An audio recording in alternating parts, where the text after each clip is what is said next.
It's time!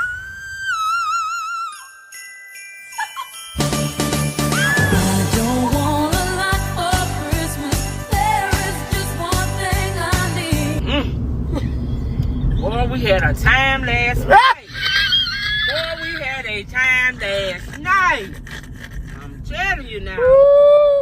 So after the time I had the night before, I just did not have the energy to do much of anything the next day. So I decided I was going to make me some kettle corn and sit on my couch. Let me show you how I do it. You need 1/4 cup of oil. I use a blend of the popcorn oil as well as olive oil. And then you're going to drop you about 3 kernels in there and let that get hot. I'm going to tell you, this is a very tedious process. It does take a long time, but you're going to want to put this on medium heat and just trust the process. It takes about 15-20 minutes to heat up, but trust me, you're going to want to keep it on that low. After your oil has heated up, you're going to add a 1/2 cup of unpopped kernels and then also 1/4 cup of white sugar, about a teaspoon of salt. I do sprinkle my sugar in increments and stir as I go along, and then eventually it gets too much to just continue to stir. It's popping so much that you need to cover it. You're going to want to constantly shake this because if you do not, that sugar will burn.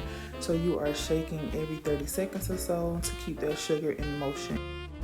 As I said in the beginning, this is very, very easily burned, but if you follow my instructions, they will come out as beautiful as this.